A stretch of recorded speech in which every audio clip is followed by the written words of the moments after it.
Hi, this is Dr. Tina. I am a strategist. I'm also a student that's learning counseling, and I'm also a pastor. But most of all, I love having conversations with those that will open up their heart, minds, and souls, that will really allow them to get a sigh of relief. Sometimes we're holding on to things that we didn't realize we was holding on to for so long. But today we are going to continue the conversation with marriage and relationships. And you know who I got with me again? My husband. Hola. Yes, I got him again. So we're going to do a part 2 because we really felt like there was more on the conversation that we could have stretched. And so we want to go further about the conversation. And one of the things that I was thinking about is that so many times there is maybe a rush or a push for marriage, maybe because you have elderly people that are saying things like, when are you going to get married? So there's that pressure.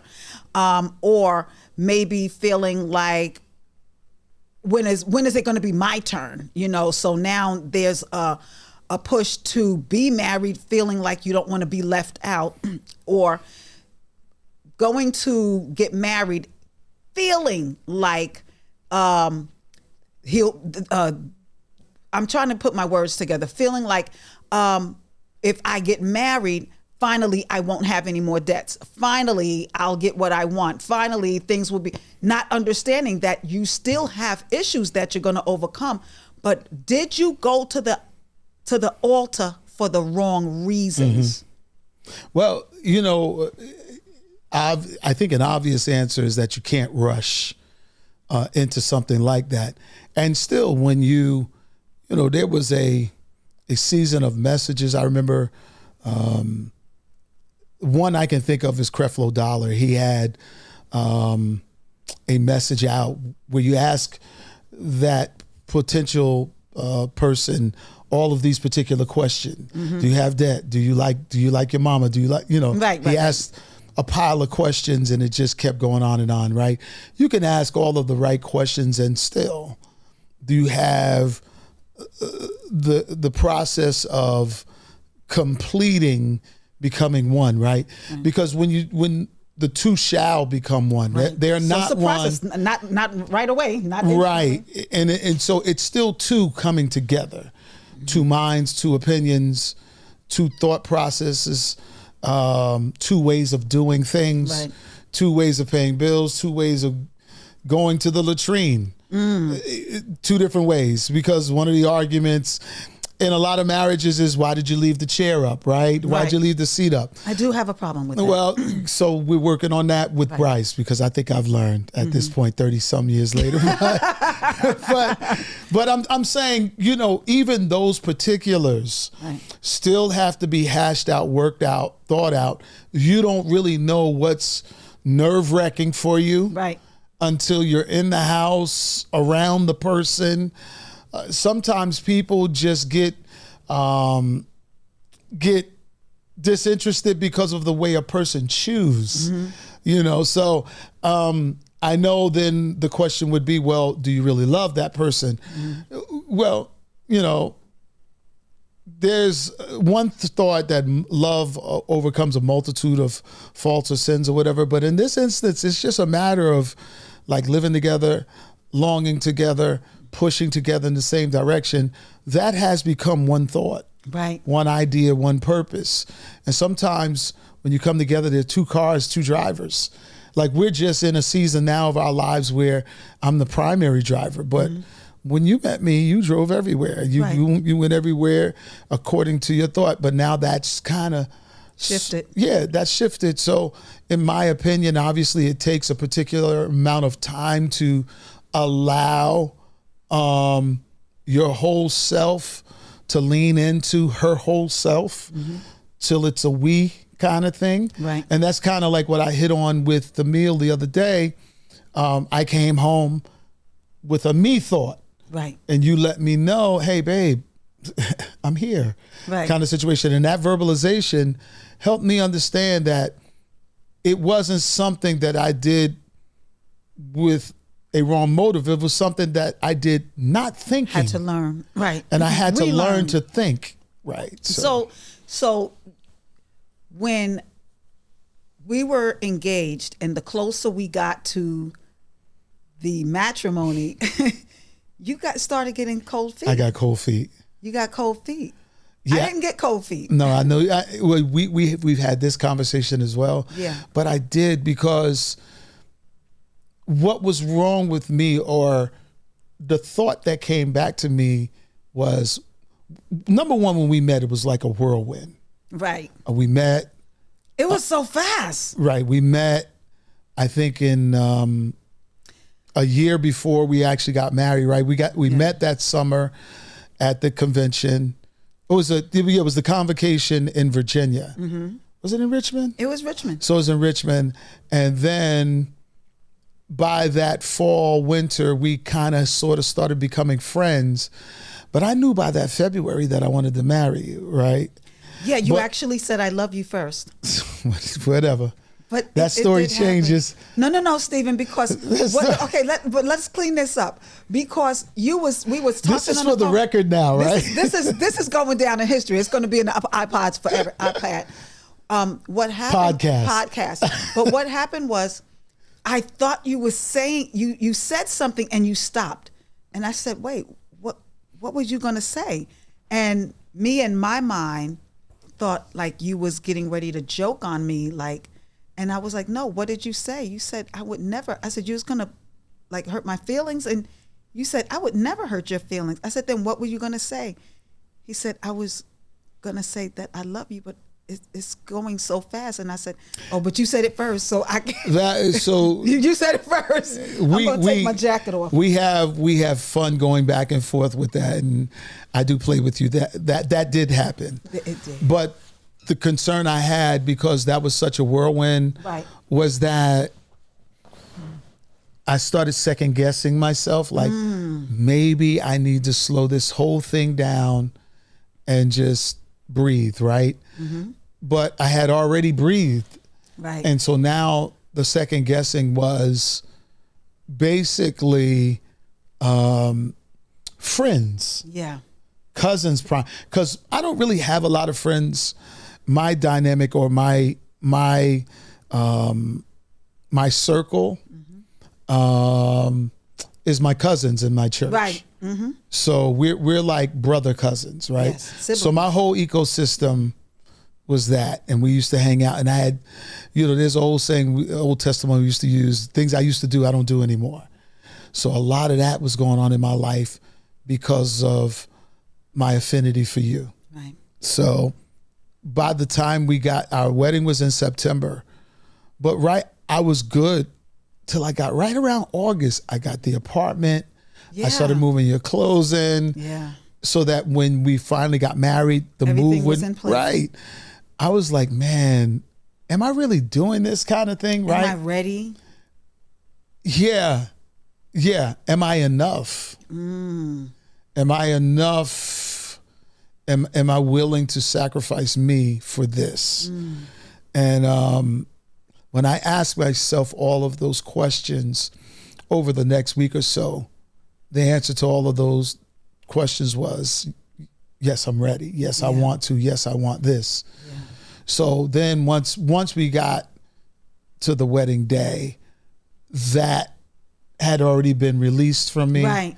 So I was good from there. And then we, because we were best friends at that point, it's down through the years, conversation has never been really a problem for us. No. So people always say one of the greatest things you need in a marriage is communication. I concur. Mm-hmm.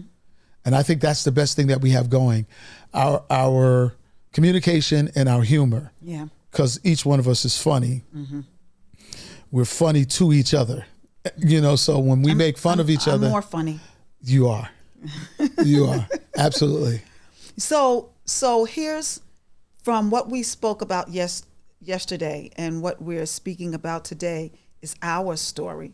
But to the couples who are in relationship and moving in that direction, I think the best way for true love to win is to be truthful about what do I want out of this relationship, and kind of checking with yourself to whomever is that person. Are you getting married because you want to fit in? Are you getting married because you're tired of being alone? Because you can be married and still alone, and not recognize that nothing changed. Right. But now you're with someone and you're still alone. And so how do you break those barriers of listening to what people are saying? When are you going to get married? You should have been married by now. Don't allow people's pressures to become your pressures. And don't allow people's theories and feelings become, because you can be married and just not happy in the marriage. Right. And a lot of people don't realize you and I can get into an argument, a disagreement, not see things on the same page, but we still have inside of us, I still choose you. Yeah. You know what? And I must confess, I've never felt that in our relationship ever. I'm probably not the greatest person to answer those issues. I think you are more apt to do it because you do more counseling than I do. So as a pastor, we're both pastors. We're co-pastors together, right? The counseling in our church is exclusive to you, especially the marriage counseling, because you're a professional. You're trained. You've been certified in the whole nine, right? So I don't swim where I don't float. Right. So the idea of feeling alone in the marriage or whatever, I'm sure you've kind of connected with people that have felt like that. Maybe even you. I don't want to even speak for you. I've always felt, and I'm probably blessed this way, I've always felt like this marriage is for me. I'm in it to win it. You're in it with me. I've never felt like abandonment or anything in it. There have been times during, because again, I think we shared on the last segment, the loss of parents, and we don't have to dig too deep there. I felt, because sometimes emotion is hard to explain, and a lot of people who can't understand their emotion, they usually choose anger. So at the death of, my father in particular, my mother was sick she battled cancer for 14 years. But my father only 18 months or so. And when I found out about Dad, it shocked me. I'm like, Dad, you didn't go to... So I was angry at him. And he was the one that was suffering. So when you're talking about abandonment and things like that, maybe I felt it in terms of loss, but I've never felt like you weren't there to understand, to help, to guide, to instruct even. So I have to be honest. What would I say to somebody else? Counsel. Yeah, counsel definitely is there, but there's still a conversation that should be had that says, before you go down the aisle, cover these questions.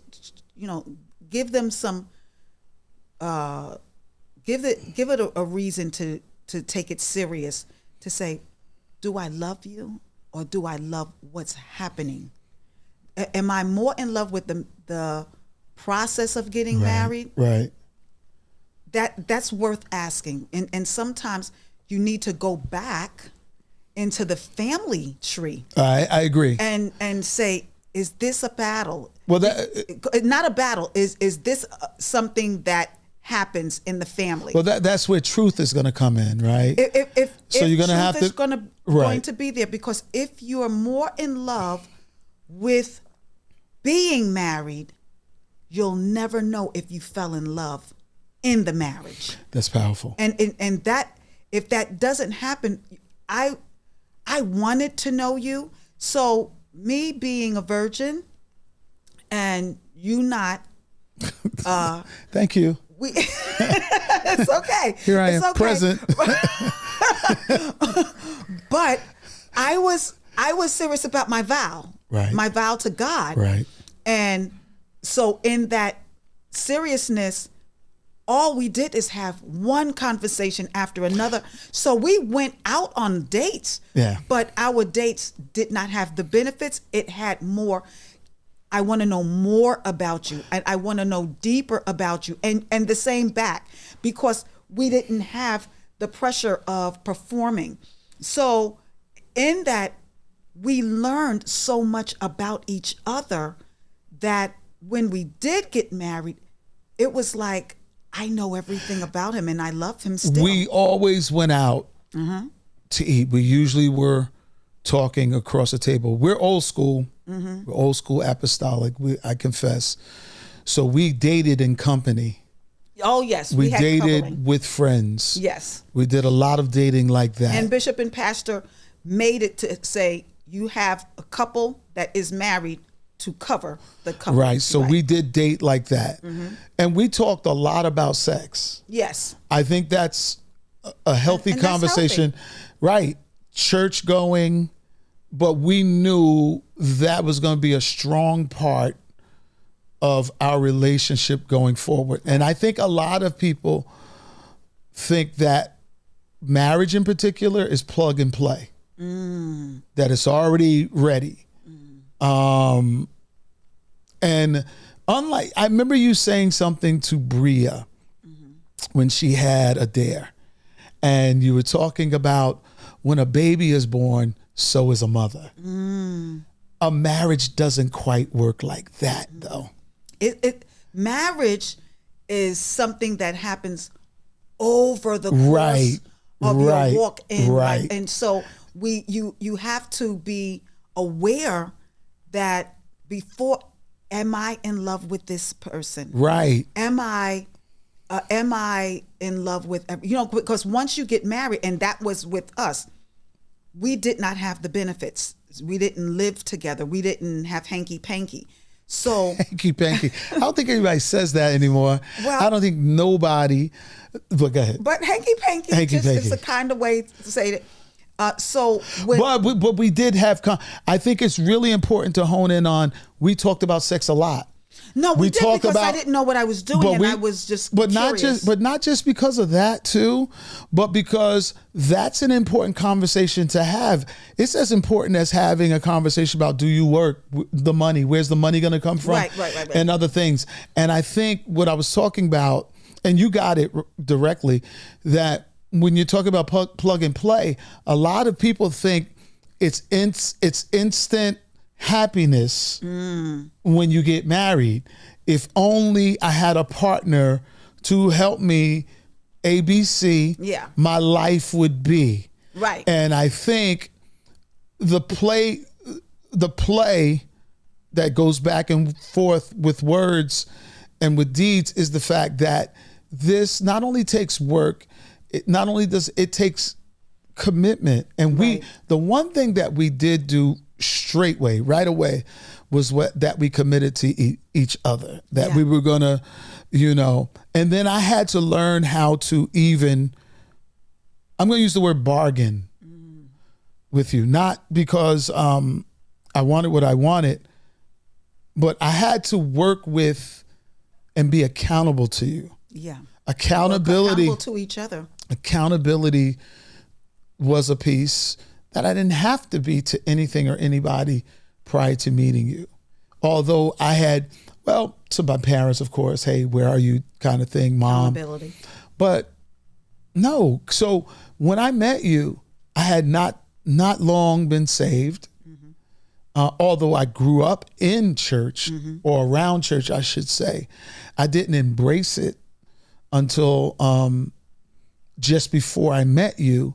Then once we met, the desire was for the things of God, the Bible schools at your church and everything. And you kind of motioned me in that direction. Hey, go to Bible school like this, like that. And then we just friended each other down through the year, and then you're my best friend today. So,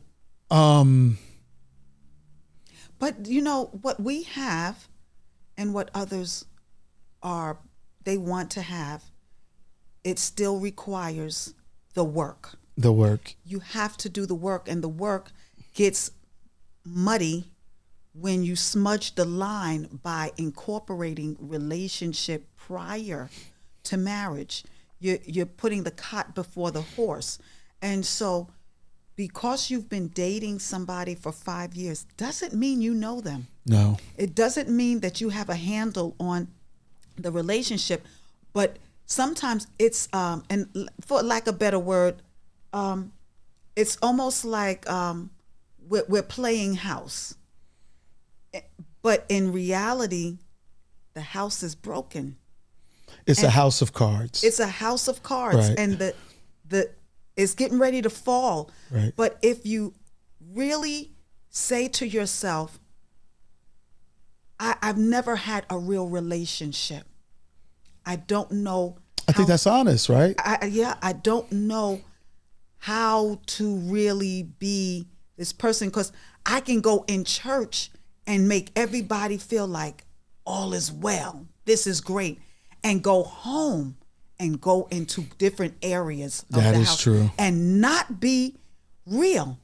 But when you really say to yourself, I'm wondering if things are off in my life because I've never stood for my life. Ooh. To really Wow. say, I don't know who I am. I don't know who you are, because I've been living behind a mask for so long that this is all I know. Well, the success of you is knowing who you are. You have to And know if you, who and, you are. and if you lose you, the one thing that I wanted to do in the marriage, you hear of people getting married and then a person disappears. I wonder what happened to such and such, so and so. I didn't want that to happen to you. When I met you, you were somebody, and I didn't know who you were. You So said to people me used one to day, tell me- you said, do you want your name to be hyphenated? I said, no, I'm going to make your name rich. Yeah, you're going to make my name great. Famous.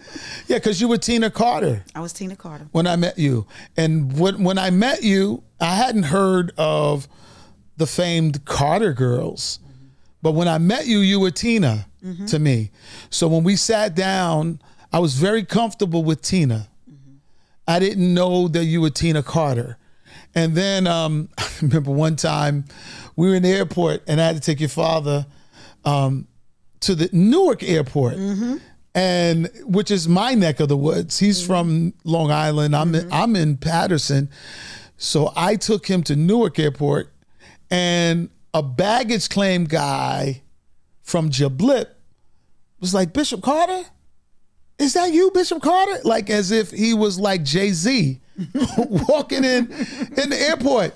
So I look back at him, I'm like, Dag, you must really chew large, kind of thing. And at that point, I had heard your father preach. I had been attracted to the ministry. His presentation pulled me in, the whole nine. But it didn't register that you were. And so what I didn't want to do was take away Tina Carter to be the wife of Stephen Baker for a long time. That's another thing we could talk about maybe at another time. Because who you were was established.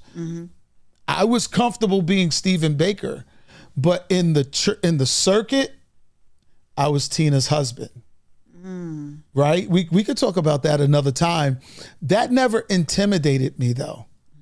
And so I didn't want to take away what God was doing for you. And I wanted to enhance it. I didn't want your name to be meshed into a clause called, and I don't want to say, I don't want to mess this up, but I didn't want marriage to miss you. I didn't want marriage, because you were Tina when I met you, and I needed Tina along the way.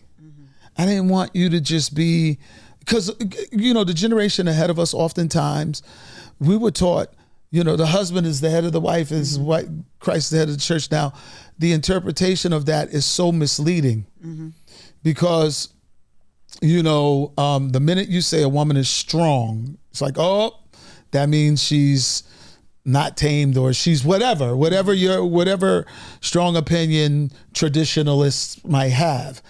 I didn't care about their thought about you. I needed you to be Tina all the way through, right? Because that's who I was attracted to. I didn't need you to just be Stephen's husband. I needed Tina to become. But Stephen, Tina evolved. Yes, that's what I'm saying. Yeah, Tina absolutely evolved, and it was okay, right? Because I was always going to put my family first, right? And that was important to me. But being truthful about who I am and what I was becoming, I'm going to write books, really? Right. I'm going to write songs, really? So all of these things was coming up, and education and everything that was coming with it, but never would my family see my back more than my front, and that was important. So having that understanding of who I am, and is this real, or am I following the voices and what people are saying I should be? And I think it's actually tragic for people to lend their opinions into those who may not be so secure. We have so many people at the altar with bags of insecurity, and I was one. Oh, wow. Where I didn't see my value. So I just thought you was like the cat's meow, and I was like, I hope he's okay with me, because I didn't see me. I was invisible to myself. And I don't think I didn't. I would probably wonder why you didn't see you. You would say, you're so beautiful. And I was like, stop. But it was true. But it is true. But it wasn't and you're probably the way I more saw beautiful myself now than you were then, like right now. But I didn't see it. Look at you. You can't handle it. Can't take it. But Stephen, I didn't see it. I'm the wrong guest. I didn't see it. So to me, the host is flirting with the guest. We're running out of time. I didn't see the value that was in me. I didn't see pretty in me. I didn't. So for me, I remember we had an argument, and I think you broke up with me, and I was like, I don't have a boyfriend anymore because you kept saying I was pretty, and I was so uncomfortable with that. And I just I went off. You blacked. I did. And you just looked at me and you left. And then I was like, is he not coming back? And you left. And it showed me right there instantly, I just lost the best thing in my life. But you didn't, because I don't even remember that argument. Stephen, you do. No. We got to stay focused now, because this is not the one going to the movies. Yes, that's not the same thing. Yes, it is. That's the thing. And I thought the argument was about the movies.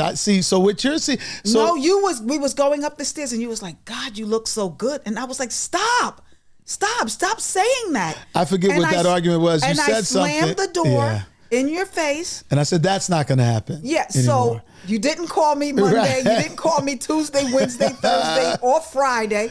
And finally, I just said, if he doesn't pick up the call, then I'm going to know this is it. And I knew I had the right one, and I'm blowing it.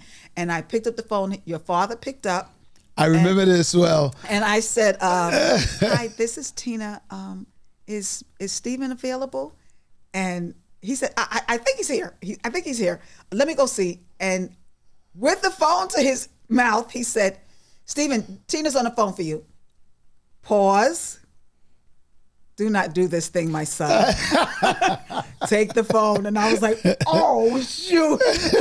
So he got back on the phone, and I just said, I'm so sorry. It was a door slam. I don't remember the argument. Yeah. I don't even think the argument, to this day, I don't think the argument was about that, but It was. I know we're supposed to go to the movies. Yeah. I think where my head was where I came from, and then I got that when I showed up, because I came from New Jersey. We were dating, we were long distance dating. That's another thing, that's another piece to this relationship, is that we dated long distance. Yeah. So we weren't in the same city. We was intentional about the relationship and making sure. I was in Jersey, you in New York. And when we met in Orlando, Florida initially. And then our second meeting, chance meeting, was in Richmond, Virginia. It wasn't in either's home court, kind of thing. But all of this, the making of you was so important, because look who comes behind you, Bria, Brooke, Blair, Bryce. Yeah. They all are jewels, right? Yeah. And I think that's, quite frankly, because of you.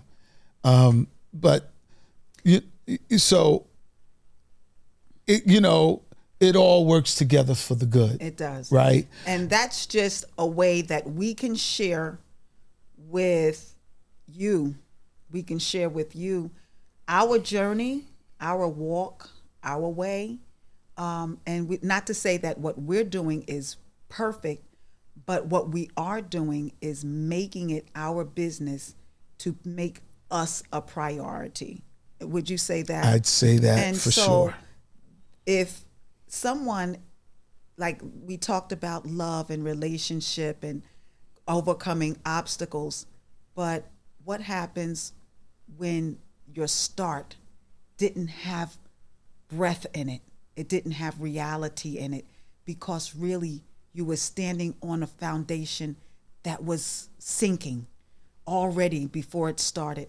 I want to breathe hope into you, and I want to breathe love into you. That love is there for you, but love requires the work.